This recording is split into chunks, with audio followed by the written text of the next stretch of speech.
Thanks for joining us today. We want to give you a little tour of the station, talk a little bit about what we do, and introduce you to some of the guys and show you some of the trucks, okay? First of all, again, I'm the Battalion Chief. There are 3 Battalion Chiefs on the Gurnee Fire Department because we have 3 shifts, a red, a gold, and a black shift. And our shifts, when we work every 3rd day, so we work for 24 hours, from 8 a.m. until 8 a.m. the next morning. So it's a long shift, but it's a lot of fun, and we stay busy, and it's a good day to be hanging out with all the guys at the fire station. So why don't you come on over and I'll show you it is and talk about a little bit about what I do. All right, everybody, so I drive the command car. This is our Chevrolet Tahoe, and what I do on a shift basis is I oversee the entire shift operations. And part of my responsibilities is if we get to a call, let's say a very bad accident or a fire, what I do is I come and I help coordinate all the efforts with all the other guys, and we do the best we can to make the call run smooth and efficient. So come on over, I'll show you a little bit here. So as you can see, there's a lot of stuff here in the car. We've got our the computer, and we get a lot of information. We have a lot of resources here, maps, different plans of buildings, if we go to buildings for different fires or fire alarms, so we know how to get around the building, and we know where all the fire alarms panels are, and all the smoke detectors and pull stations, the sprinkler system. So this computer, which is in all the fire trucks and ambulances, is a real helpful tool for us to take care of the problem as efficiently as possible. I also have another tablet here. This tablet is what we call our MSA tablet. It's basically gives me all the air pack information from each individual air pack that the guys are wearing. So if they're in a fire, I can see how much air they have left. I can tell them to get out of the building if I need to tell them that. It gives me a lot of different diagnostic items about what's going on with each guy's air packs, which is a good thing. So it's good for accountability. We've got a lot of radios so that we can communicate with everybody. We've got portable radios, some mobile radios, and of course, we've got my favorite, all the lights.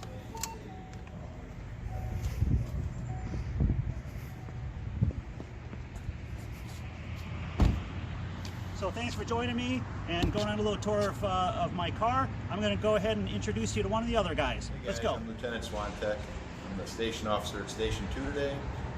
Part of my responsibility is making sure everything in the station gets done for the day as far as housework, daily rig checks, training for the day. We train for 2 to 3 hours a day, every day. So if you like school, you'll love being a fireman because we keep going to school all the time. I'm also in charge of the engine today out here. If we get a car accident or a fire, I help the driver get there by using the computer we have. Can also look at the buildings before we get there to see what kind of hazards are there, as well as when we get on scene, make some decisions and work with the shift commander if we need more resources or help, or if we can handle things on our own. Have a good day. Firefighter Rivera. I'm assigned to drive the engine today, get us to calls safely, and also get water for the guys on the engine. Hey everybody, my name is Firefighter Thompson. Today I'm assigned to the back step. So back here, I'm going to be working in tandem with the lieutenant on any of the operations that need to happen when we get to whatever call. Whether that's going to be a fire, an accident, or a cabinetry. So let me show you guys some of the things that we have here on the engine. If there's a fire, one of the things that we do have is a 200-foot section of hose that is right here. So if we need to, we can grab this and go into the fire while Firefighter Rivera gets water to the hose.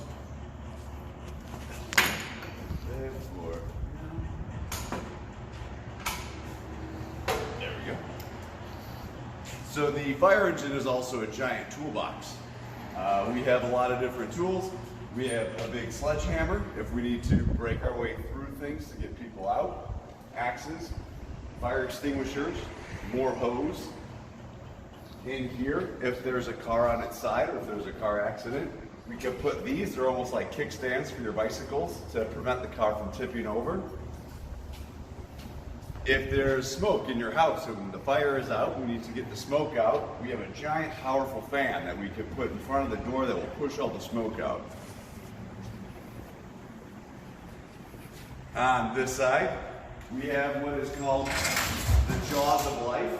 So some of these are going to be for if there's a car accident, we could use this to cut the car apart and get people out and help them.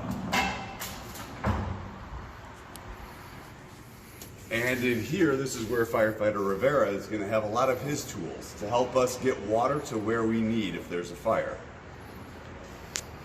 Thank you guys very much, and I hope you guys are having a good day. Today I'm going to talk to you about the squad here in Gurnee. This is squad 1352. And kind of like what firefighter Tony was talking about, it just being a big toolbox.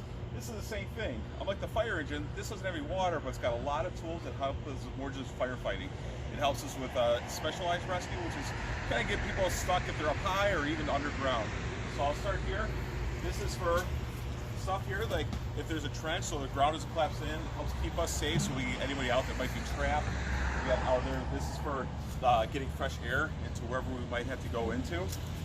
And this is more of the stuff that we have for that spread out and keep the ground in place. As we keep going out farther, we also have all kinds of different ropes and stuff like that. Again, for like special rescue stuff, like people that are stuck up high. Like if you're at Six Flags Great America on a roller coaster and someone's stuck and they have to get up there, we have to have a lot of rope, and we have all kinds of rope and tools here. And even these boxes that are up here that we really can't see. But as we move along farther, on the squad, we have 4 big air tanks. And you see that we have to wear air packs when we go inside of any kind of fire, but we have to refill that with air. And this right here is where we do that. This here opens up,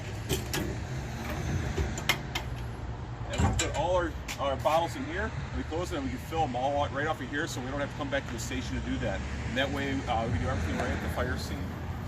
And to come back here, yeah, like we said, this is just one big toolbox. So we have all kinds of ladders. They get us, like this ladder here is 35 feet, so it's going to give us the roof of just about any house or at least any window. We had extra capacity here for people that we put in here to help carry them out. Then we got our chainsaws down here and that help cut through any kind of roof or a fence or even some doors. Over here, just like on the fire engine, we also have these tools. And if you're ever stuck in your car, you can't open the door, you can't get out, these tools will help us open the door, or even if we have to cut the roof off, we can do that with the cutters and just pull the whole roof off or take the whole dashboard right off. Yeah. Let's go down here, we have more electrical stuff. We have cords for plugging in, they're like giant extension cords, and then for our lights. Then here's all more fire tools. We got all kinds of tools that are on here. So we got 3 little doors that slide out with all the tools on there. And then as we come down here, kind of like I said, with the rest of the engine or the squad, there's a bunch of different types of tools. We have cones that help protect us, the direct traffic, wherever they might go. And one of the bigger features on this particular vehicle is also the big light we have on top. Allows us to light up any kind of a scene and get us more light, because sometimes we have to operate in the middle of the night while everyone else is sleeping. So that helps so we can see what's going on and help take care of whoever needs help. Hey guys, Firefighter Perry here. Today I'm assigned to the ambulance. We take the ambulance on a number of calls, from medical calls to car accidents. We even go on structure fires. So today I'll walk you through a couple of the compartments and give you a better idea of what we do. So we can come on in here. The ambulance is really like a mobile intensive care unit. We have our cot where we lay our patients down. We have our monitor where we can check out people's heart rates in case anyone's feeling bad, they have a heart attack or anything of that nature. We have trauma equipment in case there's cuts, scrapes, or broken bones, hot and cold packs, things of that nature. This is our jump bag. We take this on every call that we go to, and it's a catch-all of everything. There's hot and cold packs, there's IV supplies, there's medications that we can give patients. So it's a really like a mobile hospital that we can provide a lot of care to the people of our good community. But like I said, we do go on structure fires too, and oftentimes we're assigned to search. So if you see us in a house, don't run away from us, come grab us and we'll help you get you out. So we do have our firefighter gear and our air packs that help us assist you inside of a structure fire.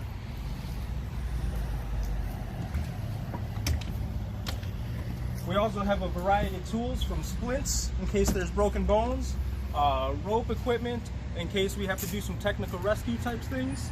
We have oxygen, some backboards, and splints in case we need to pull people out of tight spaces. So it's a really neat catch-all, and it's the bread and butter of our entire organization. We run more ambulance calls than we do anything else in the city of Gurnee. 75% of our calls are EMS related, and we're happy to serve the people of Gurnee. And we're typically two-man ambulance, but when calls get really intense, sometimes we'll take a third. There's no call that we haven't been able to handle yet, and we speak and work directly with medical control while we're in the back of the ambulance providing care to the people of... Hey everyone, thank you again for joining us. I hope you enjoyed your tour of the station and meeting the other firefighters. Until next time, be safe.